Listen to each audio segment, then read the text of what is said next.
Good afternoon, everybody. Another lockdown day, another full day of inspiration and hints and tips, etc. Today we've got Jacques Crafford on. I think he's our first more film than stills guy, and I think it's going to be pretty exciting. Have a different perspective, etc. If you haven't seen the show reel that I posted a little while ago, go and have a look at that. Obviously not now. You can do that later. The reason why we haven't put videos in is because sometimes it can be quite jerky, and obviously, you know, being a filmmaker, jerky films not so good. So we've kind of left it out for that. So I'm going to hand over to Jacques. He's going to tell us a little bit about what he's been doing, etc. So Jacques, what have you been doing to keep busy during this lockdown period? What's up, Quentin? Thanks so much for the opportunity. Hello to everyone. Yeah, I'm really excited about this talk today because it's something that's really close to my heart. Just to get to your question, I'm actually right now, I'm really fortunate. I'm working quite hard. I've got quite a lot of projects in the pipeline that's still has to get out, which means I'm getting paid. I know a lot of my friends and everyone's getting like, it just dried up overnight. But I'm actually crafting really hard at the moment. I'm busy with 2 big projects. I'm not going to go in too deep into it, but I'm basically working all day, every day, from about 7 a.m. until 5. I try and clock off after 5. So yeah, I'm busy doing educational series of videos for Sony. Basically just training. There's a whole bunch of stuff. I'm talking about shooting video, growing your business, social media, all those things. And also I'm busy with my biggest client. It's the Turkish government. I'm doing some content for them. I've been shooting over there for almost 3 months, just some work that I shot over there. So I've got all the content that I've done the shooting. Now I'm just editing.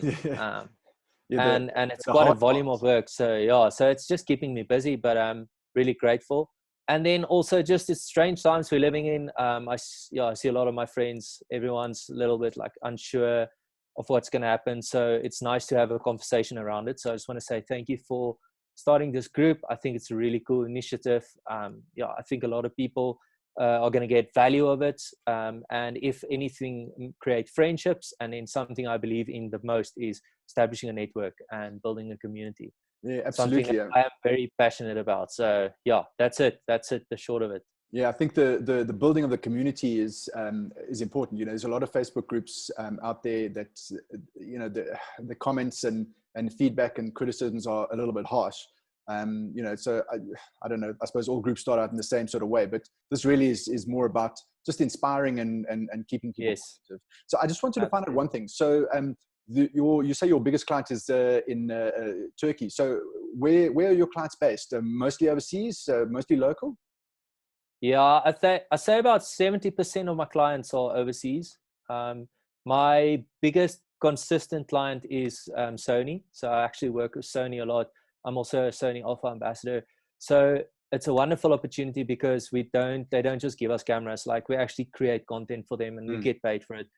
We host workshops. Right now we're creating these content videos of like training for them. So it's like they're building up a really nice database of educational material that's free. So if you guys are interested, go to Alpha Universe, Sony Alpha Universe, the MEA, it's the Middle East Africa website.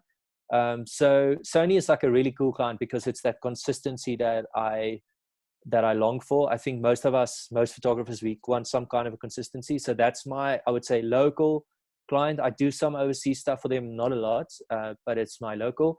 And then it's mostly overseas clients. I don't do a lot of projects. I do smaller, less, but bigger clients, so I'll go and shoot for 2-3 weeks, come back, and that client will keep me busy for 2-3 months. Okay. So I haven't been traveling around as much as of late because I do a job for a week and then I'm home for 2 months. But basically, I'm still getting my work from overseas, and yeah, so that's great. Cool. That's awesome. I'm looking forward to your presentation today. Cool, man. Okay, so just tell me when I can go live. Yeah, you can share your screen there. Okay, what I'm going to do is share my screen. Just going to activate my desktop over here. I've got a little slide thing going here. So I just want to confirm, are you guys seeing Yep. the slide? Yep, Okay. looks good. So yeah, I'm not going to talk too much about me today. Like I say, I want to add value. I want you guys to, if you don't learn anything, at least feel encouraged. That's my goal for today.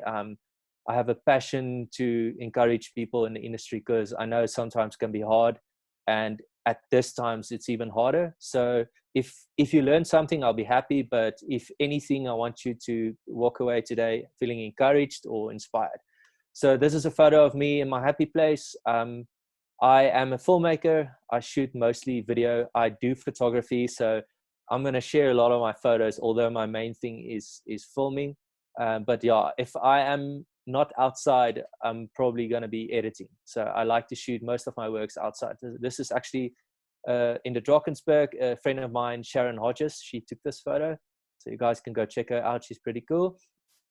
A little bit about me. So I'm a filmmaker. I specialize in travel, tourism, and adventure films. Basically working with tourism boards, travel companies, outdoor brands, all those kind of stuff. Mostly video, but sometimes I get lucky. I get a photography job that I really want, and that's when I do photos. There's a whole story about how I got into photography. I'm not going to share that. But if you are interested to learn more about what I do, you can go check out my website. It's www.jacquecrafford.co.za, or also check me out on Instagram. It's Instagram at Jacques_Crafford. Okay, so I'm just going to share a few quick photos with you. These are some of my work, commercial work. This is for Cape Storm. It's an outdoor clothing brand. I've shot some stills. Actually, I created a video for them also. So they approached me to make a video for them, like a promo video, brand video. And then I said to them, well, let me do some stills. And I actually got paid for that also. And it's just opened a lot of doors for me. This is just some of my travel stuff, photos I shoot while I'm shooting video. So I have videos of this, but this is just photos that I take before, after. And this is the kind of stuff that helped me grow on Instagram. Because the video on Instagram is really difficult. It's small. It's not the best experience like full screen. So I have to also post photos to keep my account going and stuff. There's just some photos. There's also some branding stuff I did with Cape Storm. Just some of my outdoor stuff. There's some more. I don't know if I'm going too quick. Can you, Quentin? Don't worry. If it feels comfortable for you, it's comfortable for everyone else. Yeah, cool. There's some more photos, just products, lifestyle, stuff like that. Some more products, shooting the backpacks, and actually everything she's wearing is the product. Also there, this was shot where I used to live. I'll share a quick story about that. I used to live in Stellenbosch for 2 years, and then last year I met my wife from Pretoria, a Pretoria girl, and we got married just now. Like, we actually got back from honeymoon three days before the lockdown into our new house. So I'm in Pretoria now. I'm not in Stellenbosch anymore, but this photo was shot on the farm where I used to live. And we actually did a whole lot of product shots on the farm, which meant it was easy. It was just around the corner from my house. It was this beautiful dam with the fog. So we shot a lot of winter stuff there. So the shots you see, this one is right there. Just some of the shots that I did there. Okay. And are all the model shots there of your wife? No. I was just going to say, you're making it into a family business. You're shooting it on your farm. You're using your wife. No, that was actually before I met her, but I've done some. I did a one job where I took my wife to Turkey. So the second time I went to Turkey for another big project there, I took my wife for the first 10 days. So we traveled, and I did a whole tourism video for them, and I used her as a model, and they were super happy with it. So that was really great to make her part of that. Then she had to go back, and I had to carry on with the project. So yeah. This is a photo I took in Switzerland a while back. I do have some wildlife photos. It's a big passion of mine. I really wish I had more time to shoot wildlife. I would probably become a wildlife photographer if I had unlimited time and unlimited resources, because I really love shooting animals. So the few times I've been in nature, capturing animals and stuff, I really enjoy that. So I am shooting with Sony Alpha. Those of you who didn't get that in the beginning, all my photos are Sony. I'm a big, been with them for 6 years. So really stoked with the brand. Okay, so what I'm going to talk to you about today is about travel films. I get a lot of people who ask me about it. What do I do? How do I do it? I'm just going to share some stuff with you that I've learned over the past few years, common misperceptions and stuff like that. So this photo, just quickly say, this photo is shot also, a lot of my content here is shot in South Africa. This is in the Baviaanskloof in the Eastern Cape. I used to live in Jeffreys Bay a few years back, and we would explore and find these awesome locations. You can just see the windy road down there. It's really cinematic. Okay, so a common misperception about travel films. This photo was in, I love to speak about the photos. This photo was taken in the Drakensberg. It's probably my favorite spot in Drakensberg. This specific spot, I've been there twice. And every time is different, but yeah, it's just absolutely wonderful to be in the clouds, literally, and look down and be above the clouds. And yeah. A common misperception about travel films is that beautiful places will make beautiful films. And I had this perception when I started. I thought that if I could just go to Bali, because I got my first wedding shoot. I used to do wedding films. Okay, I did that for 6 years. Let me just say that I was a wedding videographer and I did only wedding videos, nothing else. Okay, so I shot weddings and started out in Pretoria. Okay, went to Cape Town, eventually shooting all over South Africa, and eventually I started getting some international weddings. And I really quickly realized that it's not just a beautiful place that makes the film beautiful. It's like saying that a great camera will tell great stories. It's not true. I think a lot of us get caught up. So when I got to the place, when I got to my first destination shoot, I was overwhelmed by how difficult it still is, that you still have to work really hard to convey the beauty of the place and to capture it well. So it's not just about going to a beautiful place. It actually takes an insane amount of dedication and perseverance. Similar to, I can really relate with wedding photographers and wedding videographers, the dedication and perseverance it takes. Travel films sometimes even takes more. I know it sounds crazy. You don't have the same pressure, but the dedication and perseverance you have to show to actually get really nice content, it's a lot of work, and you have to work for it. You really have to work for it. Okay, so beautiful places don't always make beautiful films. You have to work hard to get the shot. Okay, so travel films, 5 things I learned from my travels.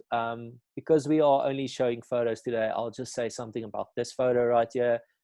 This photo is one of my favorite places in South Africa. It was captured in Franschhoek. I was doing a video, and then I asked a friend to stand on the little edge there and just getting a photo or two. And it's just a absolutely stunning place in South Africa, Franschhoek. It's called the Montrachal hike, and it's when you go there, you won't find anyone else. It's not like Lion's Head or Table Mountain.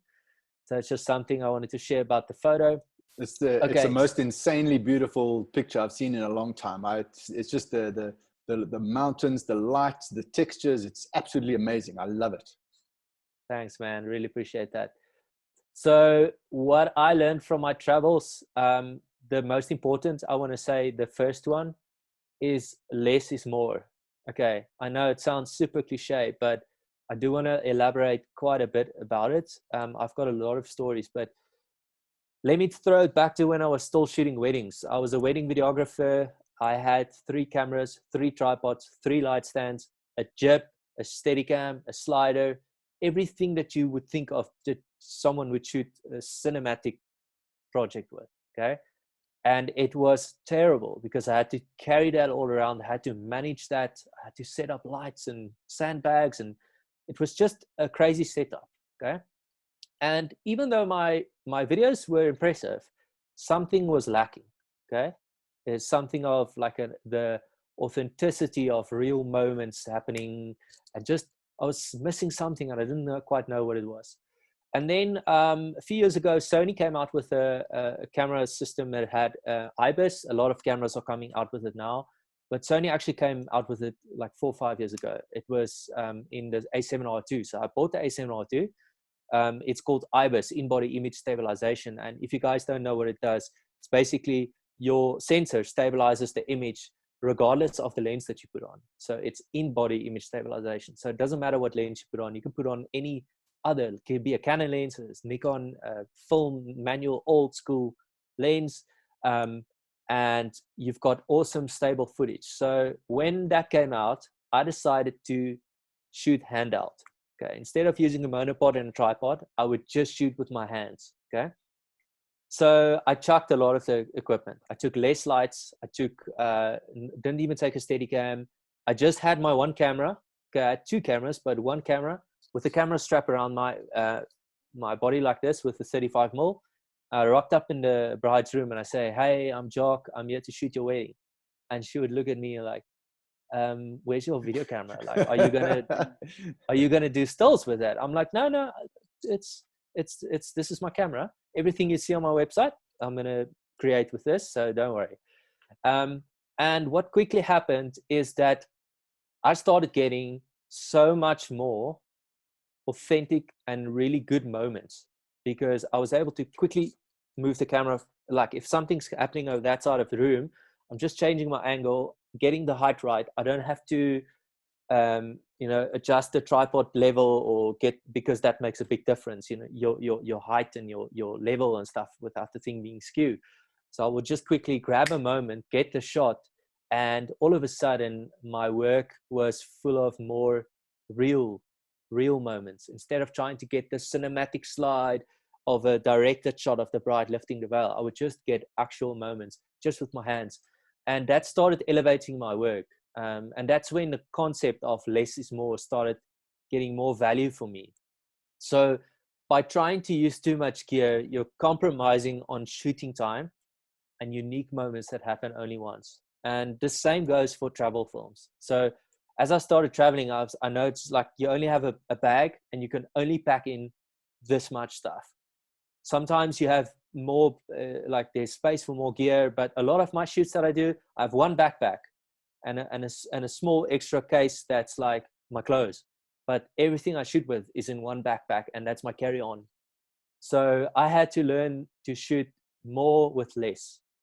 And what happened is, as I found that I'm not concentrating on getting a shot with this and a shot with that, and not having this extra tool around makes me focus on the one that I have in my hand. And I started getting better shots. It's like I was so focused on getting this shot that I'm not concentrating on, okay, now I have to grab the slider. Now I have to go set up the jib. It's just this camera. And that, in essence, started paying off. So it actually took my work to the next level. I'm not saying that you should use little gear. If you have the room, the space, the time, and the resources, the manpower to help you, utilize those tools, by all means, do it. But I still believe that time is of the essence. So it doesn't matter if you're shooting a wedding or if you're shooting a travel film. If you're shooting outside, you're always going to be against time and light. And therefore, you have to be fast. And having less is more. Okay, so I'm just giving you guys an example of where this really, really came to life for me. Case study in Nepal. If you guys want, I will post the link to this video afterwards. You can go and check it out. But just to give you a background of what it's all about is, I went with some of my friends. We went on a holiday to Nepal. Okay, it was not a job; it was a holiday trip. I was like, I'm gonna go on holiday because I want to hike the Himalayas. Okay, and before I actually went, I decided that, you know what, I love creating films. I'm gonna just turn it into a passion project. I'm not just gonna go on holiday. I'm gonna take my camera and I'm gonna create a passion project out of it. So I'm just gonna shoot me and my friends having an awesome time shooting capturing the beauty of Nepal. But what I quickly realized as I did research about the trek, it's a 10-day trek. It's called the Annapurna Base Camp's trek. Is that you cannot take a lot of equipment with you because you have to carry everything. You have to carry your clothes, your sleeping bag, food. And I mean, if you look at this photo, this is minus 20 degrees. This was minus 20 degrees. It was really, really cold. One of the coldest mornings of my life. So you have to have a lot of warm clothes, and it all takes up space. Okay. Then I thought to myself, wow, I'm going to fly my drone between the Himalayas and get this epic footage, and quickly realized that it's completely illegal and highly dangerous because of the amount of helicopters going up and down the valley, picking up people or doing scenic flights. Actually, a lot of people get picked up because they either get hurt or they get altitude sickness, which I felt sick actually at the top for the first morning. I felt quite a bit of altitude sickness. I was nauseous and stuff. So for that reason, I knew before I went, I can't take my drone, okay? Which for a lot of us, even I had to deal with the fact, is a major bummer, because a drone just makes everything easier. Everything looks cooler, everything looks better. And I was like, oh man, now what am I going to do? So I said to myself, I set myself this challenge that I'm going to take just my camera, 2 lenses, no, actually 3 lenses, okay? And I'm going to create something amazing because I just have this one camera to focus on. I'm not going to think, oh, that's a drone shot. That's a drone. This is my camera. And I'm just going to focus on telling a story, being creative and telling a story with just this one camera in my hand. So yeah, I went on the trip, very little space for camera gear. I had a little insert in my f-stop camera bag, body, 3 lenses, and then I had a small photography tripod, which is the one you see in the photo there. That was for time lapses, okay? But everything was shot with my hands, okay? I didn't actually shoot video with the tripod. The only video I shot on the tripod was the time lapses, okay?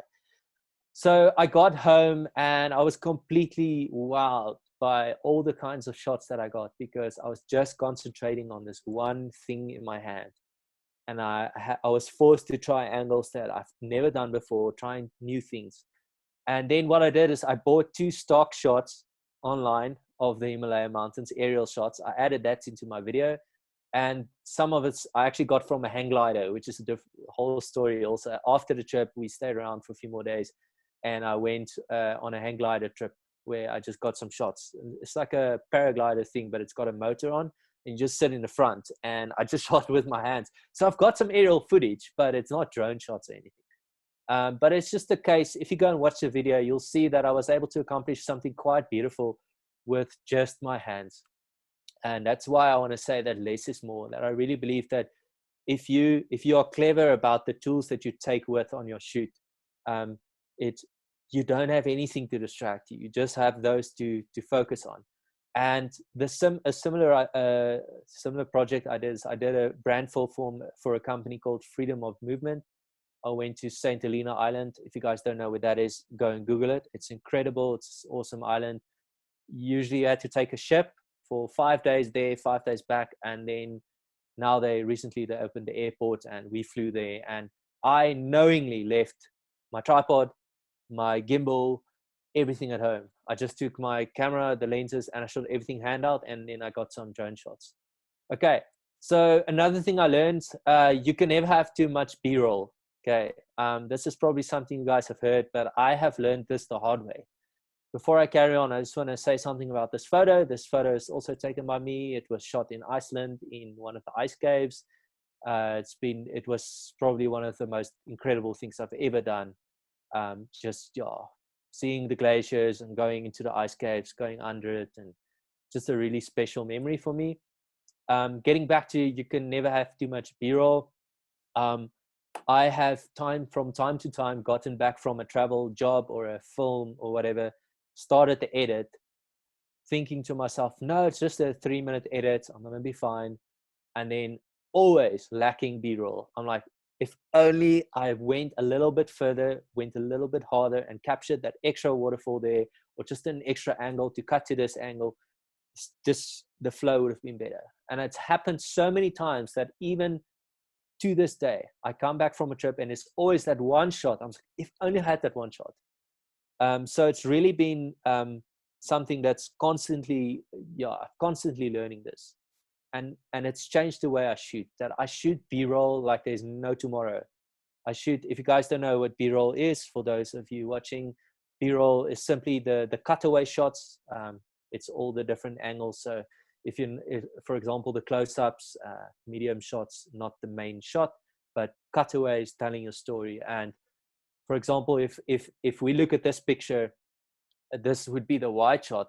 I would definitely get a shot of the guy's feet, you know, just his feet walking, and a shot of the river gushing, and then a medium shot of the little bridge, you know, from the bottom down there of the little bridge, where you can see almost like his entire body and the bridge underwater, and that would tell a story. But I wouldn't stop there. I would go and get the droplets falling off the ice. I would go shoot as much B-roll as possible, because you always get back home in the edit and you're like, oh man, I need more shots, because the songs may be fast paced or something. And this is something that I would really encourage you. You can take through anything you do, but just having more B-roll, because I can't go back to Iceland. I can't go back and get those shots again. This ice cave doesn't exist anymore. It's probably melted many years ago. So yeah, it's like maybe a month after we left, it's melted. Okay, next up, embrace bad conditions. Sorry, this thing is actually, give me a moment. This thing is in front of my slide, so I can't read. Oh no, it's okay. Okay, embrace the bad conditions. Okay, what does that mean? First of all, let me talk about this photo. That is a photo of me. I'm standing on the edge right there, and it was taken by my friend Yannick Aleit. I will also link him afterwards in the comments. Yannick Aleit is a really good landscape photographer, exceptional landscape photographer, and a good friend of mine. We've been friends for years, and we were up in Drakensberg when he got this photo of me. So if you guys don't know, this is South Africa.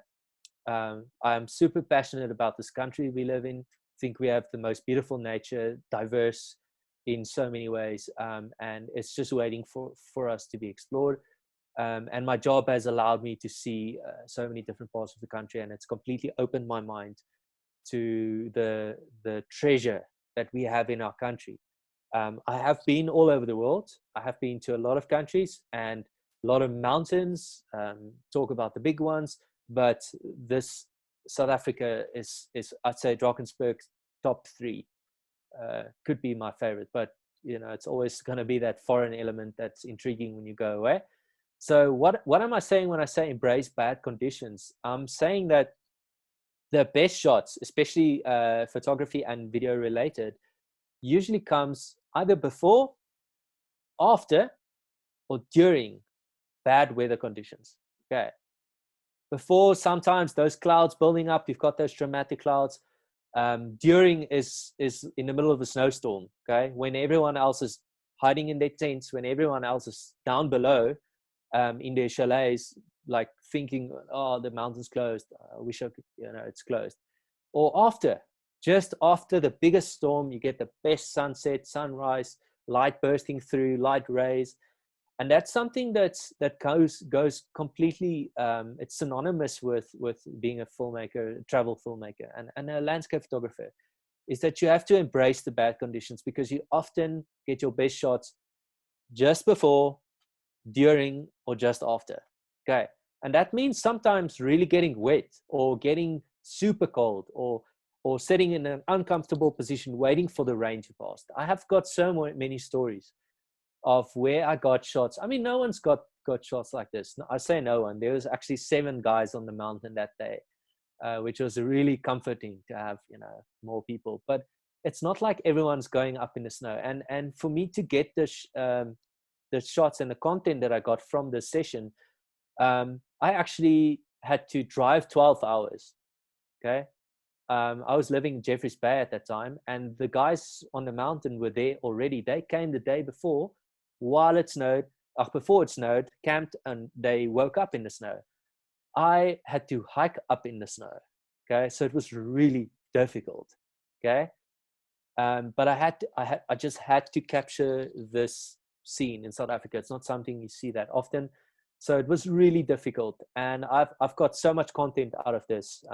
Even if you guys saw my showreel, you'll see some of the video shots that I got from the Drakensberg from this day. And it's just an encouragement about embracing bad conditions. Okay, this is an example. I'm just going to switch off the audio. Sorry, just switch off the audio quickly. Okay, hold on. as you can see, that's what it looked like. I don't know if it's playing back. It's playing back fine. This is just a film, a clip I shot with my phone. And that's my friend Yannick standing over there. So that's just to give you an idea of what it was. It wasn't pleasant. It doesn't look pleasant at all. It was cold. It was scary. Like, I'm a quite adventurous person, but I was feeling it. It was a scary feeling. Okay. Next up, I want to show you one more photo. It's just, I got awesome footage of this, but the photo just tells a better story. This is the same place on a completely different day. This was the first of all, let me say where this is. This is the Tequila Falls in the amphitheater in the Drakensberg, in the northern Drakensberg. This is one of my favorite shots I've ever taken for various reasons. It was my first time when I actually hiked up onto the high mountain, because usually I saw the Drakensberg just from the distance. I was like, oh, it's so beautiful. But this was the first time I actually hiked up to the top. Okay. What made it difficult is we didn't know the route. Okay. We didn't have any guides. And we started at 2 o'clock in the morning. Okay. It was dark and it was raining cats and dogs. Okay. And the mist that you see there, the clouds, that was like full blown mist. So we could barely see in front of us. So it took us quite an extra time just to find the trail, we were struggling to find the trail just to get to the top. So we kind of missed the first bit of sunlight because it took us forever to get to the top. When we got there, okay, we broke through the clouds. We had this amazing cloud inversion and a waterfall gushing. Like, a lot of people will say to me, dude, I've never seen a waterfall like that, because very few people actually have. Okay, because it was raining so hard for so long, 2 days. When we got there, it was gushing, and that's why I was able to get the shot. Okay, so we got the cloud inversion. The waterfall was literally falling into the clouds. I've got lots of photos from other perspectives, but this is just, again, we had to go through bad conditions, and just after, we were able to get really good content.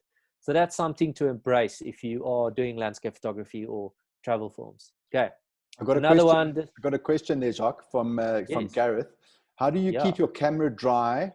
Hold on. How to keep your camera dry and warm and functioning during those cold conditions? Does the cold weather not affect performance of the camera? Okay, that's a good question. So it doesn't come just down to the camera, but also the camera bag that I have.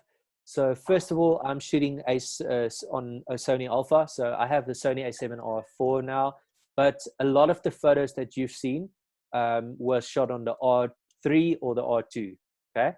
So just want to say that's the camera that I shoot on. And a lot of people think that those cameras aren't weather sealed, but they actually are, because up until now, for 6 years, I've never had any problems in all kinds of weather. So first of all, having a good weather sealed body that you can trust. I know the other brands are good as well, so I won't say they're not great. They're all good. But knowing that it's a weather sealed body, that's the first thing. And then there are, like this photo was a drone photo. I took it with my drone. So it comes down to the bag it was in, okay? And then more importantly, it's not always about keeping the camera warm. It's about keeping the batteries warm. So I actually always have, obviously I have your different layers. I always wear batteries on the inside of my fleece to keep the battery warm. So the same with the drone. The drone took off fine. I just had to keep the battery warm. So usually if someone would just take the battery out of the bag, put it in the drone would tell you, listen, it's too cold, don't take off, it's risky. But if you warm the thing up against your body. So I found that the biggest challenge with cameras having issues is when the battery is cold. As long as your battery is fine, put it in your jacket, it's fine. So I've never really had big issues with that. Fogging up, nothing like that. The bag I use, let me just get to that, is the F-Stop Telopa. F-Stop gear, they make amazing bags. I've been using their bags for 3-4 years. You can buy them locally on a website called landscapegear.co.za. Okay, it's a really cool. If you guys know Hoogaard Milan, he's one of my favorite photographers. Massive inspiration. He's the reason why I started shooting so many landscape photos as a passion of mine. He's selling those bags. He's the local distributor. So F-Stop Gear. If you want to ask me afterwards, I have the F-Stop Gear Talopa.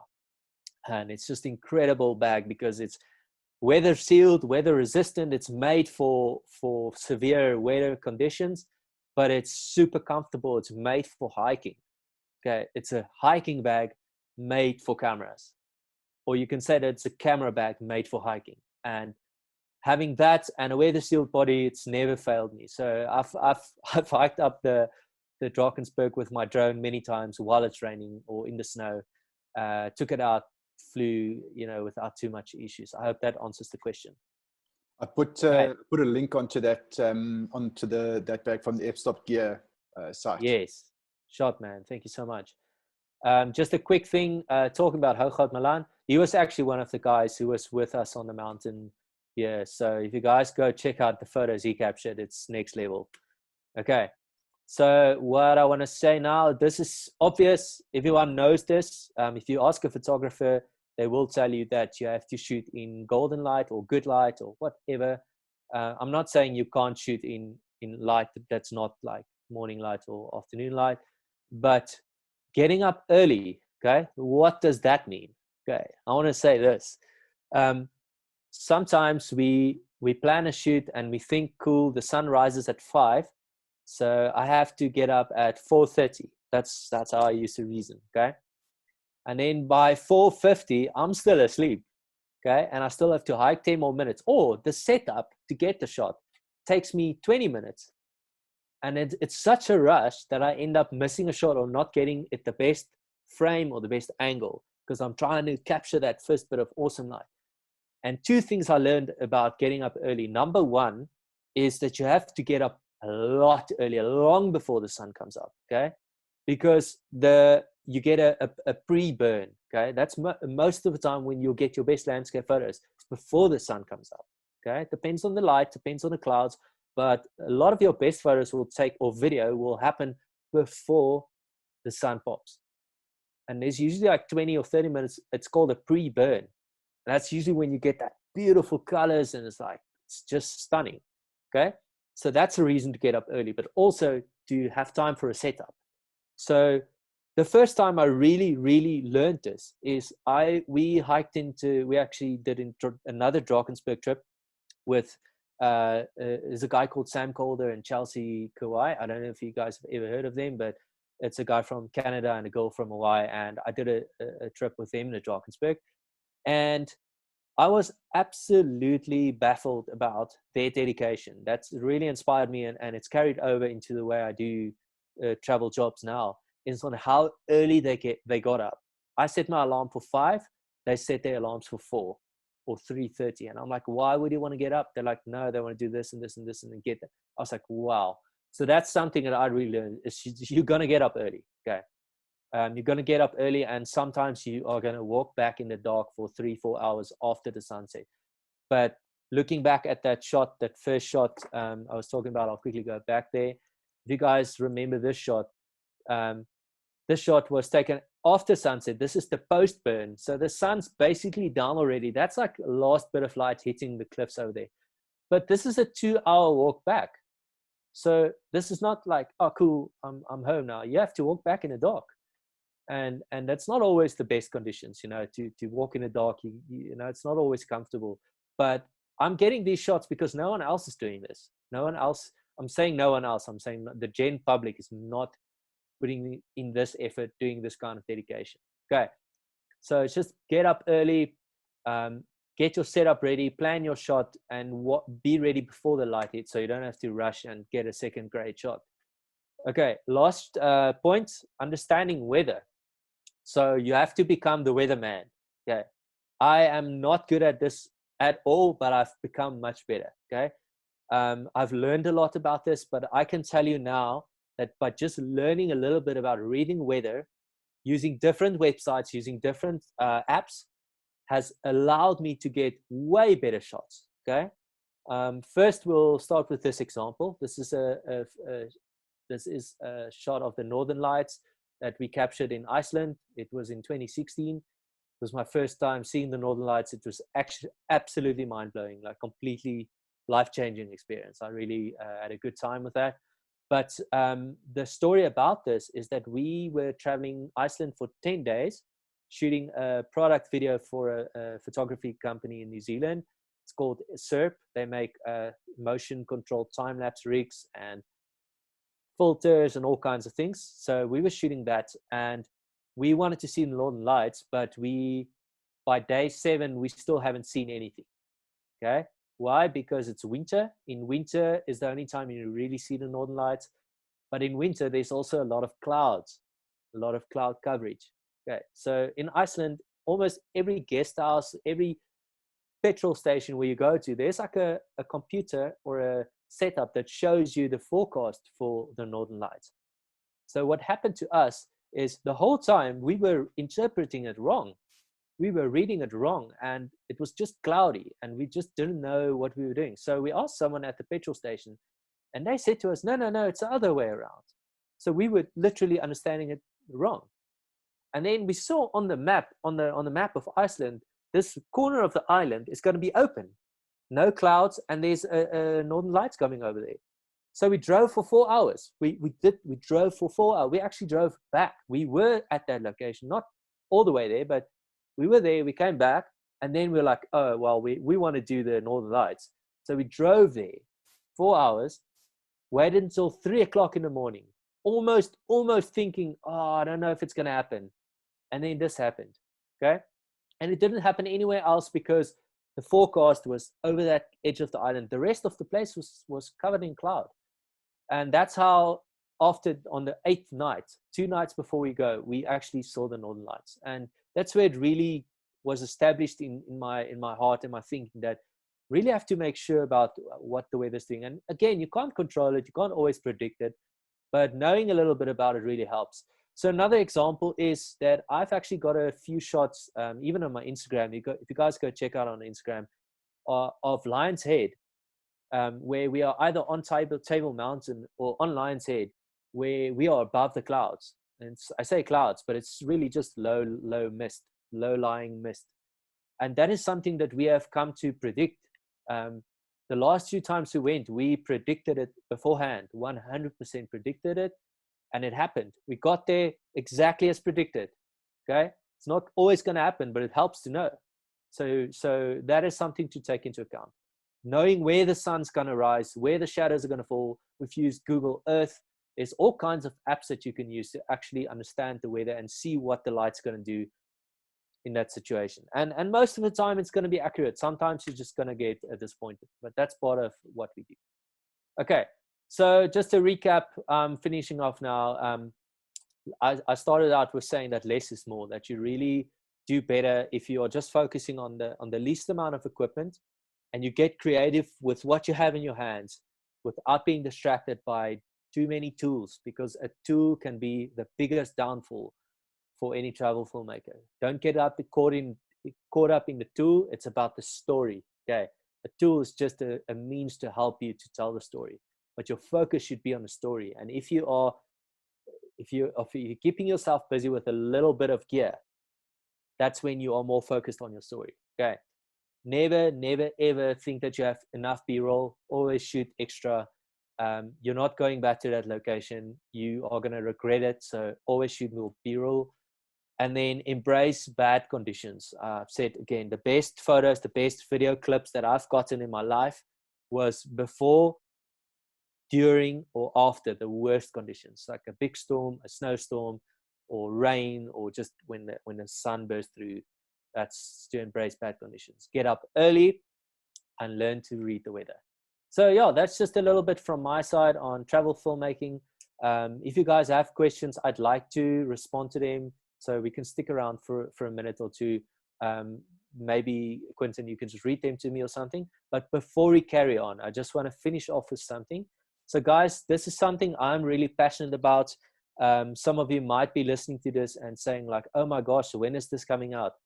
So this is my love child, Salsa Motion. I am a videographer. I always have been. And I want to teach photographers who want to go into video. I want to teach you how to do that, how to make that transition, because I really understand both worlds. I am a hybrid shooter. And given the climate that we are in right now, super saturated photography market, there's still a massive demand for videos. So if you guys want to learn video, it's not going live yet. It will not long after the lockdown. So sign up at salsamotion.com. It's going to be awesome. That's all I can say. Anyone who wants to go from photos to video, this is the place to go. I'm going to teach you how to transition with stuff you have in your hand right now. You don't have to go buy all the equipment. You can actually start producing videos with minimal equipment. Okay. So it's just something, if you guys are interested, you can go check that out. So yeah, that's it from my side. Fantastic. That's very cool. So there are a couple of questions in the discussion. I just wanted to, I just got two questions. So when you are on these travel locations, do you record sound? And if you do you record it onto an external sound recorder or onto your camera? Okay. So I've taken the lazy approach until now, and it's never been a problem. It's always worked for me. I don't actually record sound effects. The only time I record sound is when someone's actually talking into the camera and I need to hear the sound. But I don't shoot Foley. I don't shoot anything myself. There's a whole new world of sound design that opened up to me because of the sound libraries that's available. There's so much online that I actually haven't gotten to the place where I was like, oh, I can't find the sound. I'm able to find the sound. So I take the sound in post-production. I add the sound afterwards. I'm using a website called soundsnap.com.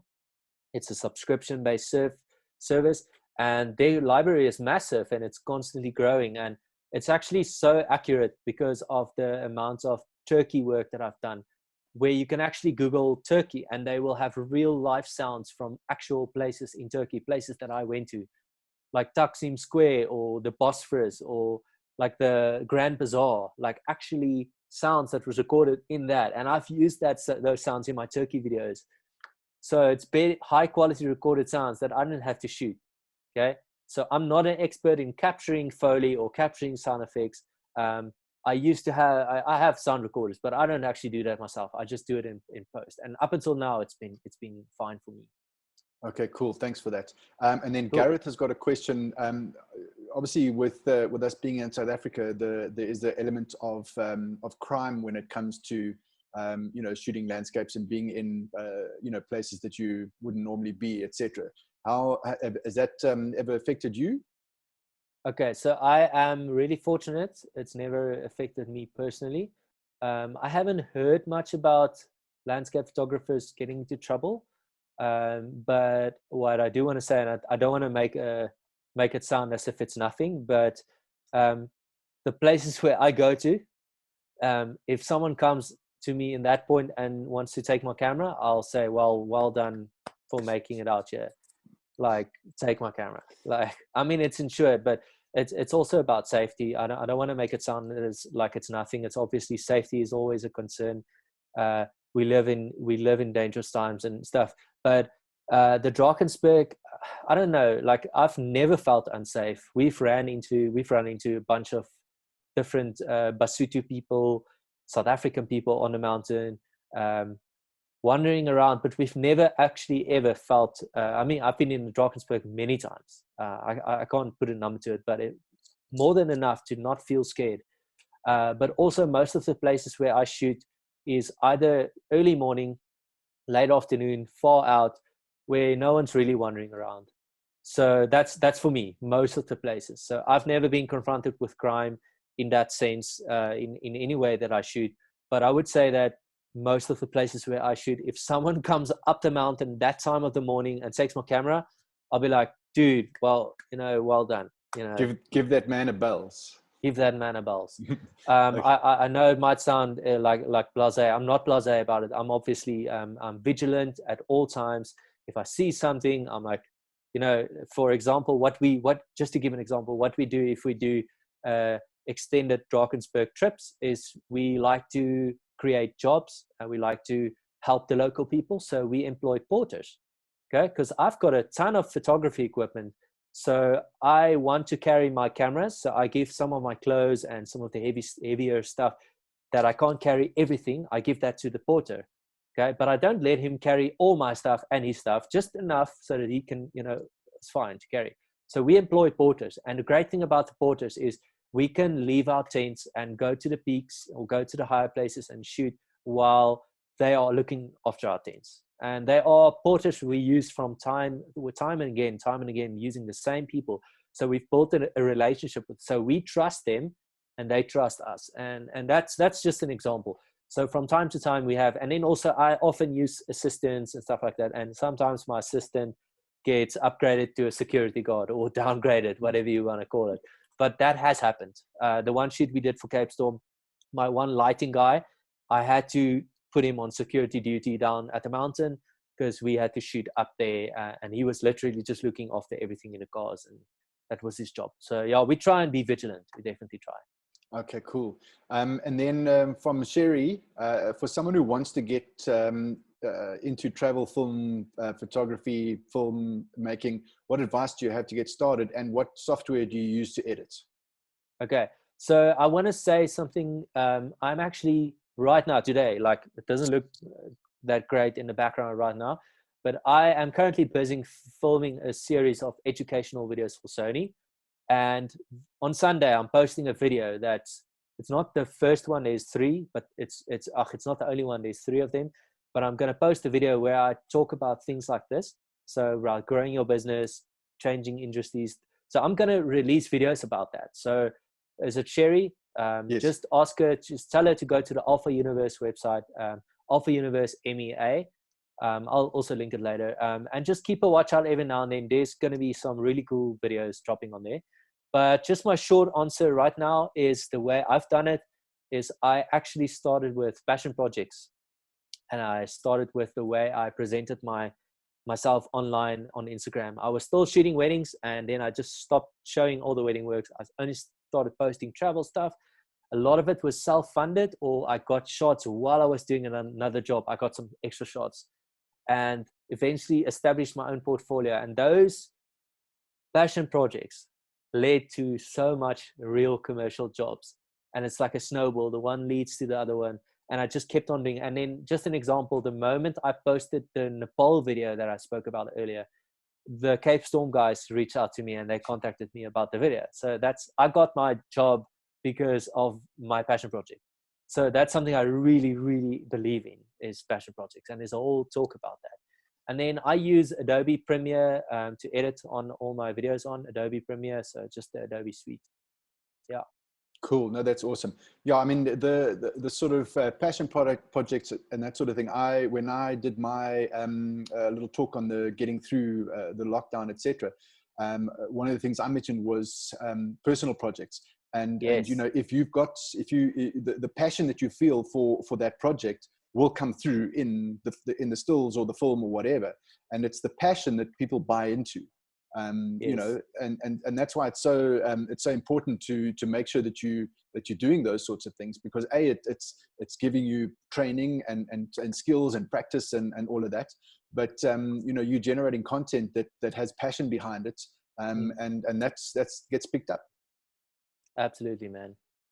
Cool. All right, let's see. I think those are. I suppose the only other one that I can think of for now would be. So you are using natural light throughout, from the looks of things? Not really, no. Yeah. I love natural light.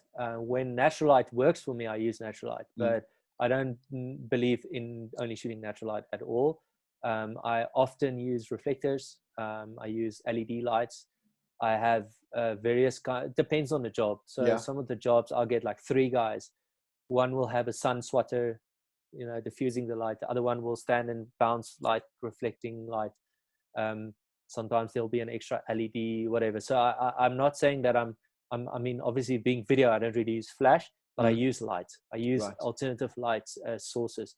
So I believe that not having a reflector, like it's essential to have a reflector. It sounds silly, but the normal round ones, the 3-way or 5-way or whatever, I don't go anywhere without one.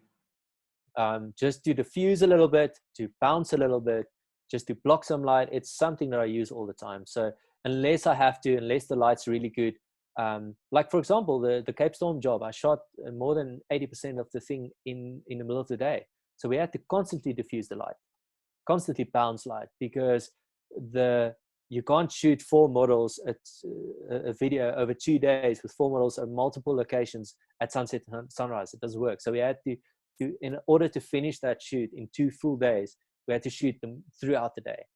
And sometimes soft diffused sunlight, direct sunlight actually looks the best. I love that look. So yeah, really enjoy that. The diffuser that comes in that 5-in-1 sort of pack is the most underrated tool on the I planet. agree. You just put that between the sun and the person, and it's like, whoa, what was that? I agree. Exactly. Yes. Yeah, cool. totally. All right. Well, I think that's pretty much it. I don't see any other questions there. So I just I wanted to thank you, huge thank you for coming on. Every one of the speakers we've had so far I've been really inspired by. I've only recently started pushing the record button that plays, that takes video and not stills. So I'm still really new to it, but I'm absolutely loving it. And the stuff that's on your show reel and the things you spoke about today, just inspired me hugely. So thank you very much for coming on, and I'm sure everyone else here is really inspired as well. And we'll keep looking out for you and that sort of thing. I do have the link for the Alpha Universe -mea.com. I'm going to put that in the group here. I suppose I better do it before I say goodbye. There we go, just done it. So they can go and check it out there, etc. So just a big thank you to you. If you want to, if you've got some time, answer some questions in the discussion, that'd be awesome. But just a big thank you very much for coming on. Cool, man. Thanks. Yeah, just from my side, I want to say thank you for the opportunity. I think it's really cool what you're doing with this group. I've seen the feedback, and I just want to encourage everyone. Like, I know times are difficult. Some of you might be sitting here and you're not really affected, but I know some of you are severely affected. And I just want to say that our hearts go out to you, and we are in this together, and just keep the conversation going. Things will turn around, and I wish you guys all the best. I know some of us don't have time to learn much, but if you have time, just please use this time and embrace it, to refine your skills and grow. I want to say this, just finishing off, don't just try and learn about getting your work better. Like, sometimes we spend too much time trying to make our work better and not enough time trying to learn business or learn how to grow your business or how to manage your social media. Those are also things you should focus on. So don't just get caught up in the technicalities of getting better shots, or actually take time and learn, say, how am I going to polish my brand, refine my brand, and just take my business to the next level, so that when this lockdown is lifted, I can just go on full burn and just get to the next level. So I just want to say good luck to you guys, and thanks for this opportunity, Quentin. I really appreciate it. It's an absolute pleasure. Yeah, just getting onto the looking at your brand and social media. The talk that I did was all about relooking, revising, and reinvigorating your brand. And I think it's really important. This whole it's a level playing field for everyone now. Everyone's in exactly the same boat. I don't think it's ever happened like this before.